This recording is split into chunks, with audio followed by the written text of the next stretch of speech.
Hey guys, it's Tammy Dunnett here, your host of the Leadership Communication Expo, where I'm giving you access to industry leaders who are going to be sharing with you simple, actionable, step-by-step strategies so that you can fully embrace the leader you are meant to be, master conflict resolution, and create engaging, inclusive teams. With me here today is John Whitehead, an executive and leadership coach working with senior and emerging leaders. He is an experienced leader, facilitator, and coach with over 40 years of senior sales management experience, which includes 20 years with the Canadian Federation of Independent Business, where he was last the general manager responsible for membership growth in British Columbia and the Yukon. During this time, John sat on CFIB's operations committee, providing insight into advocacy and policy positions for the organization. Over the years, John has experienced various sales management experiences from retail to direct sales, selling both tangible and intangibles. John has held senior operational positions with national organizations, achieving significant recognition for his results. Holding a Master of Arts in Leadership from Royal Roads University, he is also a professional certified coach with the International Coach Federation and a certified instructor with Tracom's Social Style and Versatility Process and Adaptive Mindset for Resilience.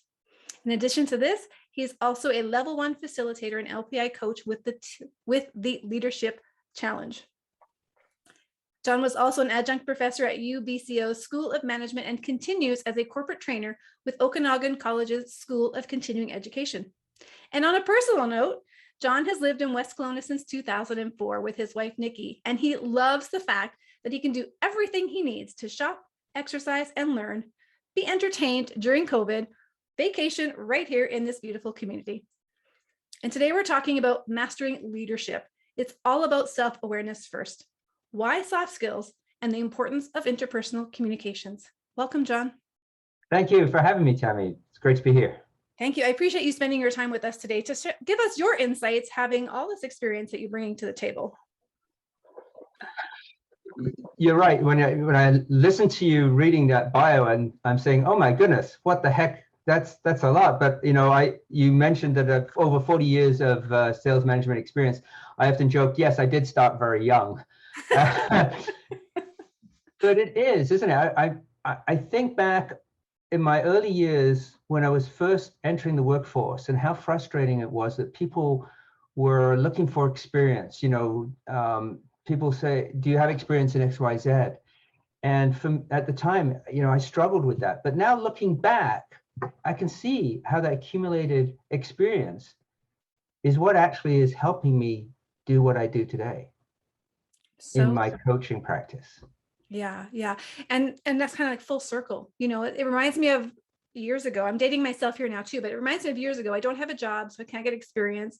I don't have experience, so I can't get a job. And that cycle that people go through when they first try to get into leadership, even, they want to go for that promotion. They want to make a difference. They want to have an impact, but they're struggling. So I know you're going to be giving us some great tips today to help those leaders really understand why self-awareness is the first thing to look at. That's right. And you're right, it's full circle, because it is all, for me anyway, it is all about self-awareness, understanding yourself. I often say, how can we be expected to lead, or how can you expect to lead other people if you don't understand yourself? Like, what is your own tendencies in how you behave, how you communicate?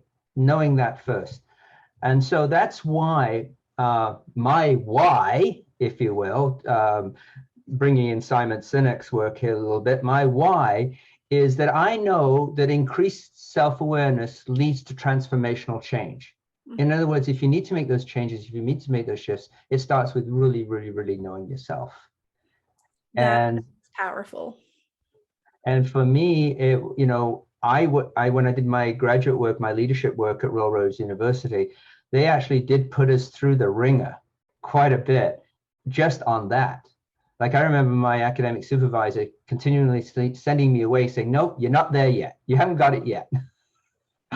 I don't think you're there yet, until it really nailed down like who you are as an individual and how you behave, how you communicate. And for me, that's definitely the first step. Would you mind sharing a little bit more about that experience? Because, I envision you going there and saying, okay, I got it. This is who I am. This is what I know about myself. And them going, no. And you're like, I can't imagine the feelings and the frustrations and the curiosity going through your mind. as you were continually going deeper and deeper. Can you walk us through a little bit of that? Yeah, it's really, in my mind, it's very, very clear, because I ended up with this huge mind map. So if people know what mind mapping it is, it's when you start with something in the center that you want to focus on, and then as your mind thinks of different things, you actually put that in a graphical sense. So you'll have a bubble over here connected to the centerpiece, and from that you have bubbles all over the place. And it's like why does this happen to me? Why do I act in this way? Why do I? Well, let me give you a very, very personal experience. In one of my previous roles as a sales manager, I would be training other sales managers, and I remember distinctly one scenario where we were having one of those difficult conversations with one of the sales reps over their performance. And I know at the time I wasn't present enough to think about this, but at the time what I was doing was I was kind of making jokes, and the manager that I was training actually literally kicked me under the table. Like, what are you doing? This is supposed to be a serious conversation. So why, when I found myself in those difficult conversations, would I react that way? Would I try and make jokes? Would I make light of it? What was I trying to do to relieve that personal tension that was going inside of me? So to really dig down and learn about what was going on there was huge, was significant. And you mentioned one of the processes that I'm certified in, which is Tracom social style. That is a model that allows us to really focus on who I am, or who you are as an individual, and where your tendencies are to be in terms of your communication style and your behavior style. I'm not talking about personalities here.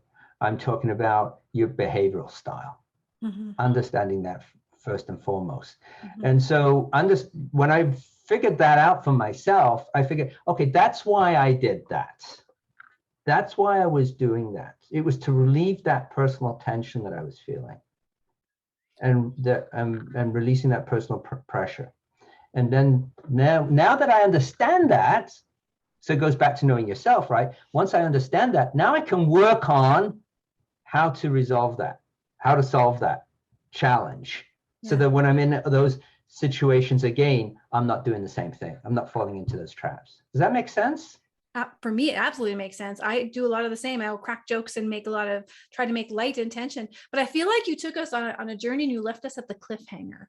Like you had this deep insight as to why you do it, to release the pressure, but you didn't tell us the reason why. And I feel so curious to know, what did you really learn about yourself in that moment? Well, Tracom social style, it's very similar to DISC. If those people that are watching this right now, listening to this, are familiar with DISC, it's very similar to DISC. In fact, I kind of call it DISC for dummies, not because we're stupid or anything like that, because it's a stripped down version and a very accessible version of DISC. So if you think of the DISCs in DISC, the social styles, the D is my model is a driver. The I is an expressive, the S is an amiable, and the C is an analytical. That's how it's mapped in my model. And I am I'm an expressive. And one of the key drivers, or the key need for an expressive, is to be liked. It's to be liked. So I will do it. The further I am into that space, and by the way, I call them neighborhoods. It's where I live. It's where I feel the most comfortable. That it's to be liked. So I want those pats on the back, those way to goes, the personal recognition. A number of years ago, I did a workshop at York. I did a executive sales management program at York University. And a guy by the name of Joe Sheeran taught this class, and he used this model, and he used birds, and for the expressives he used a peacock. Because it's like, here I am, right? Exactly, here I am, right? And so that's the driver. It's the need to be liked. And so depending on how deep you are into that neighborhood, the more stronger it is.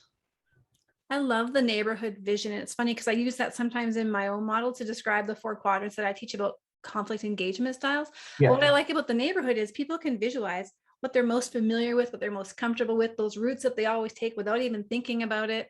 But that when they go to another neighborhood, how they have to physically put some conscious effort into that in order to be safe and to be connected and to get where they want to go. It's beautiful. And the other piece to that, Tammy, is we have to leave our neighborhoods. Mm-hmm. There are times we are forced to leave our neighborhood. We can't stay in our neighborhood. And within those neighborhoods, there are streets too, right? So depending on how deeper into the neighborhood you are, but there are times you have to leave your neighborhood because you do have to go get milk. You do have to get bread. You do have to put gas in the car. Mm-hmm. But it's like, oh, I'm home. I'm comfortable. This is where I belong. Oh, yeah. This is my space. Yeah. And we feel like we operate the best from that place, but there's actually some downsides to that when we don't step outside. So fascinating.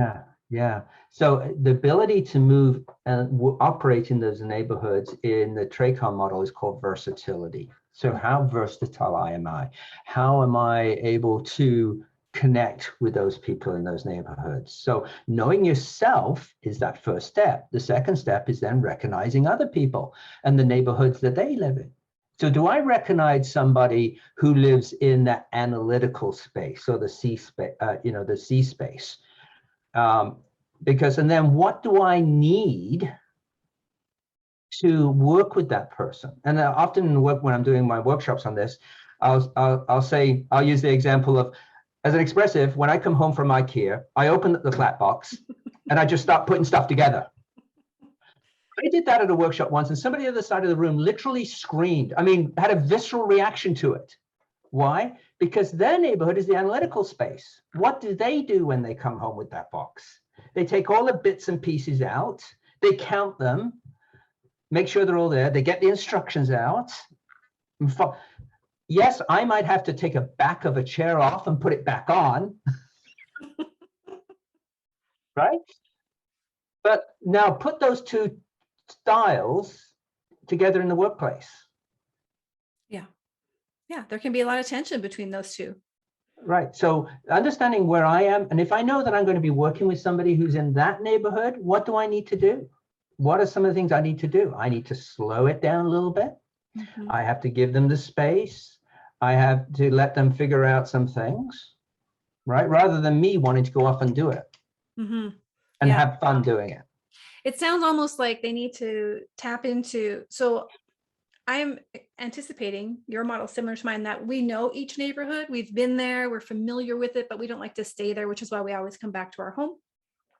But because I've been there and I've journeyed there and I've tried a few things out over there, I am familiar with that area enough that I can probably connect with them if I just shift. And so shifting isn't so hard when we can recognize that we can be that way in certain situations.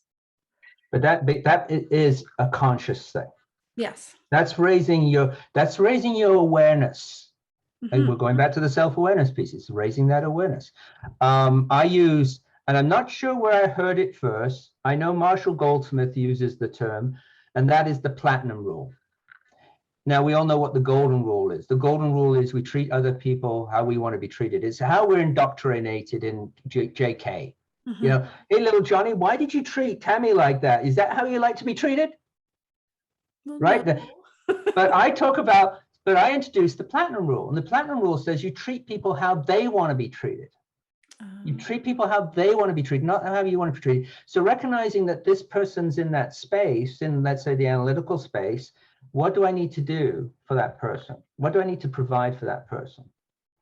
And as a leader, recognizing where your team is and where they might be, and again, you're communicating them with what they need. So if you're dealing with an analytical, yes, they need information. They need time to process stuff.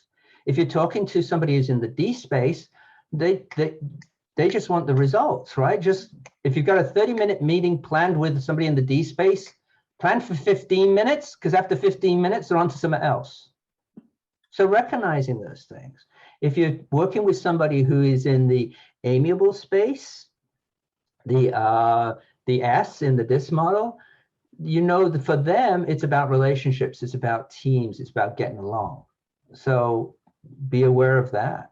Mm-hmm. Yeah, so instead of that 30-minute plan, maybe 40, because you have to have some conversation to begin with and get to know exactly what's happening with the kids.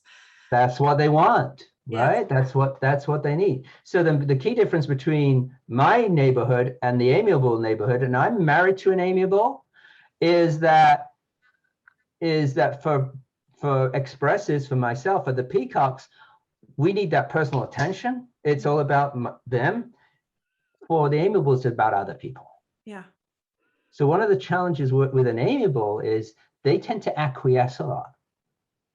So if you have somebody you're working with who's an amiable, recognize you probably have to draw them out, and you probably have to get that deeper to what they really want to do and what they really want, because they'll go along with you because they don't want to rock the boat.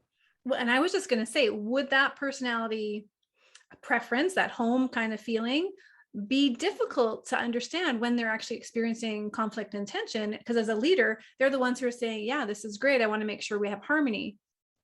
Yes, exactly. And I was working with a leader as a coach, a senior. He was a vice president of finance for a very, very large organization.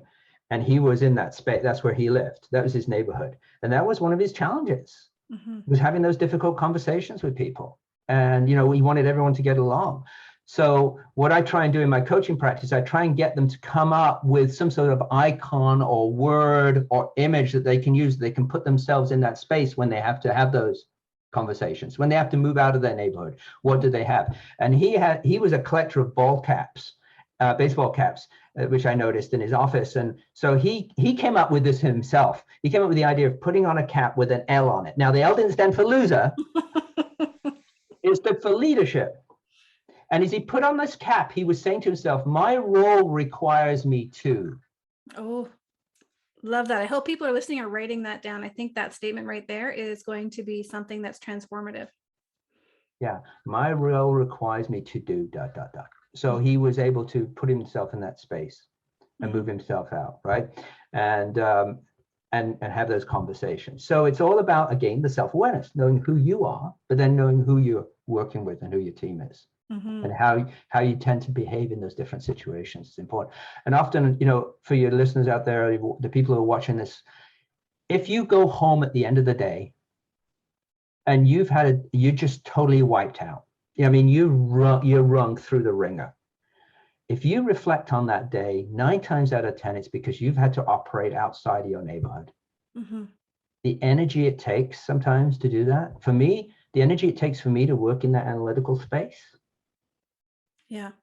I had a vision, you were talking about the neighborhoods, but I actually in my mind took it one step further about how we adapt and have to, like, the platinum rule is treat people how they want to be treated. I had this image of me going into somebody's home, and how we act differently. We automatically shift how we act because we're in somebody's home and we're capable of that in the visiting sense. And it's almost like we're transferring that skill now into the workplace. Yeah, for sure. Definitely. And one of the reasons I love the neighborhood concept, and I make a big point of this in my workshops when I start talking about this model, is to make sure that people understand we're not putting you in a box. Just because this is where you may be in an assessment or whatever, this is maybe where you land, that doesn't mean in entirety who you are. We are humans. And our ability to move around into different neighborhoods or go to the neighbor's house, that ability is what makes us human. We're not just that, and which is a huge piece for people to get a hold of, because often people say, oh yeah, oh, this is how they are, this is how they act, this is how they always act. No, it is situational. Yeah, those are dangerous words. Yeah, so grabbing, again, understanding that, and then working on our personal versatility is a huge piece of that. There's 2 things you mentioned I want to come back to. Well, one thing you mentioned, another one I thought of. The first one I want to talk about is, you mentioned, like, if you're fatigued at the end of the day, we know that you're working outside of your normal pattern.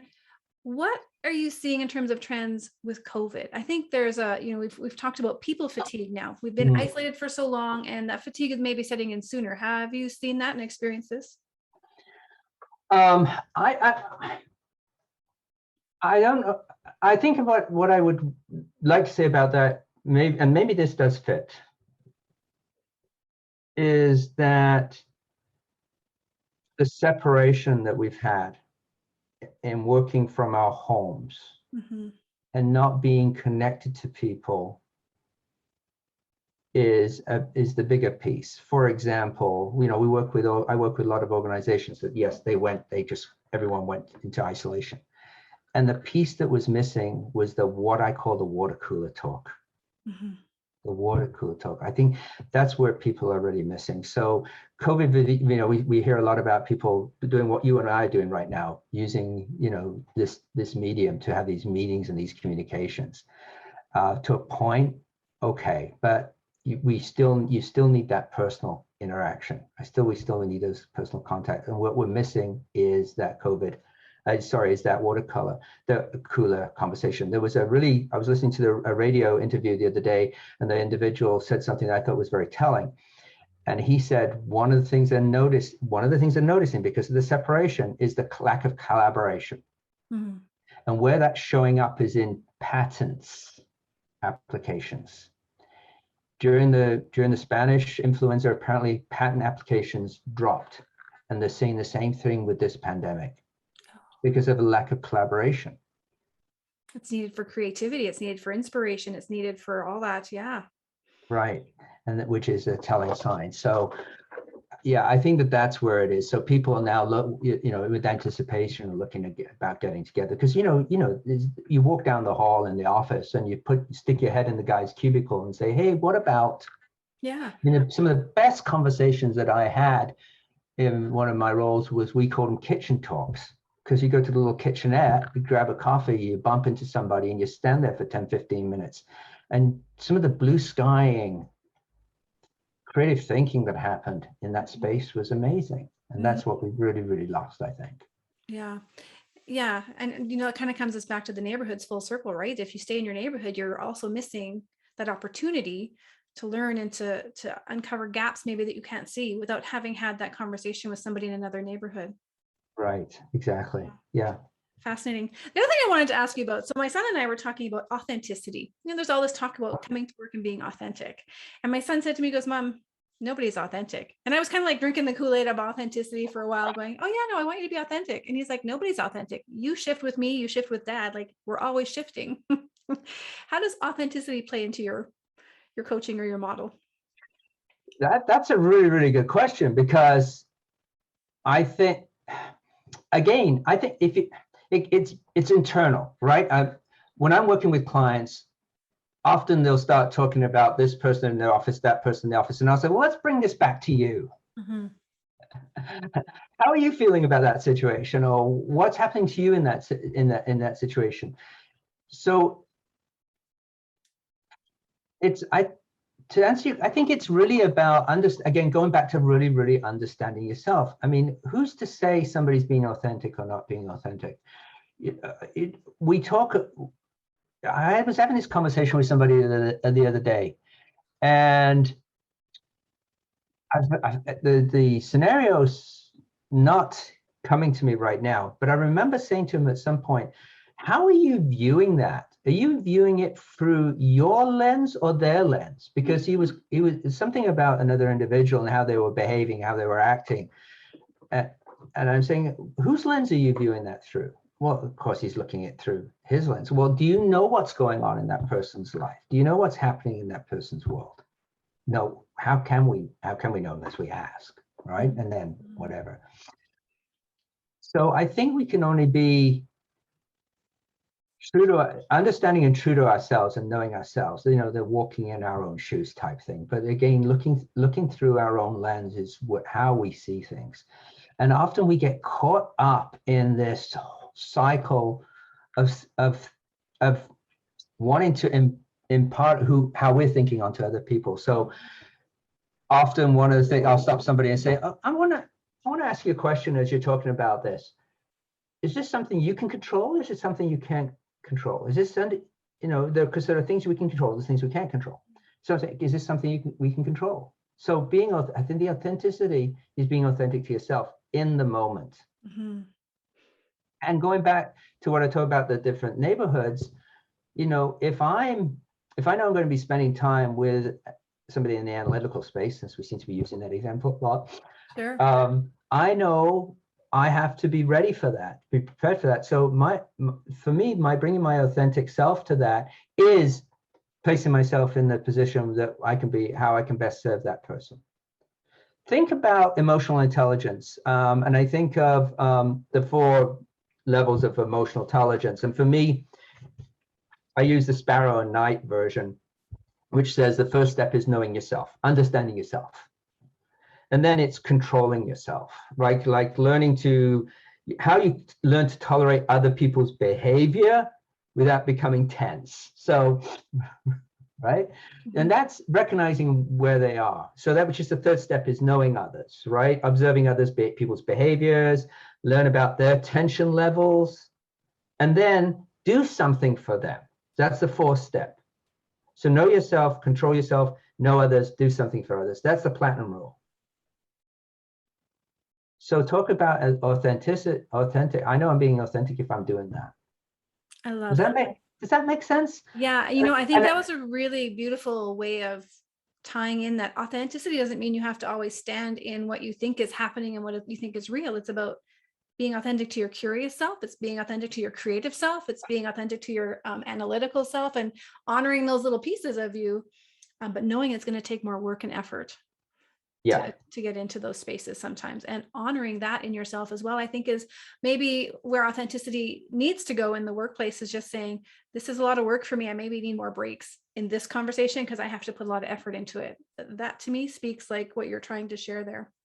And I think here's where I think you may know that you're making the progress, and this may be a bit of a benchmark. And let me tell you a little bit of a story. A number of years ago, when I was a division manager, I had about 10, 12 people reporting directly to me. I had our HR person come in to do a workshop on the different styles, that we've been talking about. And in the course of the workshop, she asked the people in the room, what style do you think John is? And there were some people put up their hands and said, well, he's an analytical. Why is he an analytical? Well, because he's always providing our numbers for us, our sales numbers. He's giving us the stats, showing us where we are on the leaderboards. These are all sales terms. Somebody else put up their hand and said, well, he's amiable. Why is he amiable? Because he's always talking about how we're working together as a team to accomplish our goals.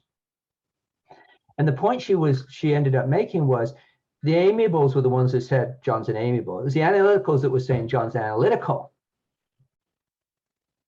Because of where does authenticity show up? It shows up with the individuals you're working with. So it's not, I think it's not for me to say that, it's for the other people who are viewing you or I to say that.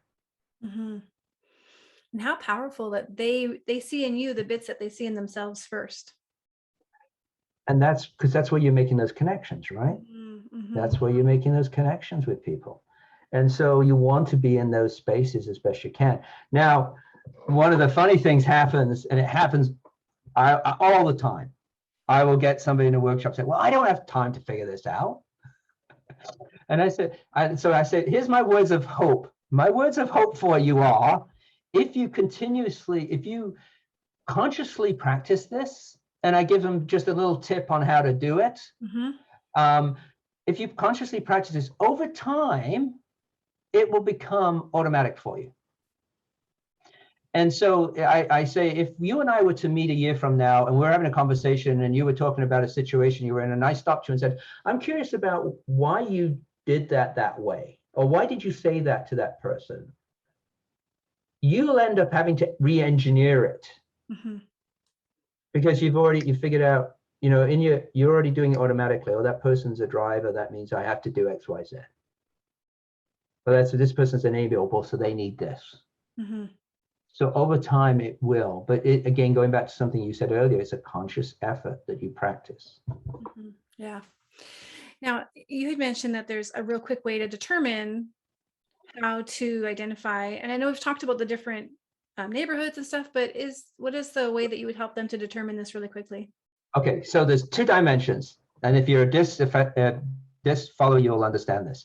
There's what we call the assertiveness. I think of this in terms of tell and ask. How a person is either tell assertive or ask assertive. So think of it in terms of, do they say things in a telling way or an asking way? Do they move fast or think fast? Do they tend to move slower or think slower?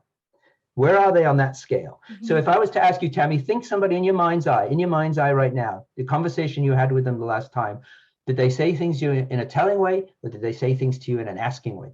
Did they say things fast or loud or quiet? Oh, can they be telling and quiet? I'm thinking nonverbal behaviors, you know? Yeah. Well, they can. They can. I'm going to say right? telling, though. They were definitely telling. Okay. The second dimension is emotions, responsiveness. Mm-hmm. Do they control their emotion, or do they show their emotion? And again, it's a sliding scale. Yeah, I would say control. They control their emotion. So again, if you think of body language, they're probably more relaxed. They probably they talk about tasks and things rather than people. Okay. So you said tell and you said control. Mm-hmm. That's the neighborhood right there. That's all right. That's a driving neighborhood. That's the D neighborhood. Mm-hmm. So all you have to do is draw this little cross, TACE. And now you've got a basic idea of where they are. Mm-hmm. It's fantastic. And that's why I love this model. It's not getting into the nuance, right? We're not getting into the weeds. We know if you get into it deeper, you can subdivide those quads and everything else, but we're not doing that. We're just saying basically that's where that person is. So that person, they're about results. It's about getting things done. And what I love about that is it's contextual, right? So I'm thinking, depending on who you're with, what the conversation's about, how much of a priority it is, you're going to see these people shift through it, and it helps you kind of readjust then your approach. If you can quickly go, oh, they're no longer in the D quadrant, they've shifted over into the S quadrant, and I can now adjust. Yeah, that's right. Exactly. That is beautiful. Yeah, beautiful. That's the down and dirty version. Yeah, well, you know what? We need down and dirty for this. Now, you have given us a lot of really great information, some really good lines for leaders to adopt. I love the one that you talked about when you put the ball cap on. This is what my leadership role requires of me right now. Like, this is my visual reminder that I have a responsibility and a purpose here. And you talked about the platinum rule, the 4 levels to that, about self, others. I thought it was the third one. Well, knowing yourself, how to handle yourself, control yourself, knowing others, and doing something for others. Yeah. Yes, I missed the second one then. Yes. And now I want to talk about this free resource that you're sharing with us. I mean, of course, we also talked about the 4 quadrants. There's so much in this little interview that we've packed in here, but you're going to offer a copy of your ebook. Yeah. So when I started my work back in 2015, when I decided to go out on my own, I decided I'd start writing a blog post. And over time, so I had all this content. So I thought, well, let me put this in the form of an ebook. So it's on soft skills. It's basically, what are these things called soft skills, and and communication, the communication piece we've been talking about mostly today, and behavior is a big piece of that. And self-awareness is another soft skill that we need to develop. And so I have this ebook, and all people have to do is go to my website, johnkWhitehead.ca. Yeah, we'll have the links here for everybody. Yeah, just go to that, and the pop-up will come up. It says sign up for my blog. And you sign up for my blog, you get a free ebook. Fantastic. I think there's going to be a lot of gold in there too. I don't have to say I think. I know there's going to be a lot of gold in there. I mean, you just gave us so much information in this session. I truly thank you for joining us. Is there anything you want to share that I haven't asked, and leave our leaders with one last parting gift? No, I think here's the thing. It's a journey. And I think you mentioned this at the beginning too, Tammy. It's a journey. It never ends. One of the keys to being a leader, an extraordinary leader, is to be continuously learning. So I just challenge everybody just to keep continuously learning. Do it, participating in things and projects like this. Keep learning. Yeah, take those opportunities for self-awareness and keep growing. Yeah. Love it. Thank you so much, John. You're welcome.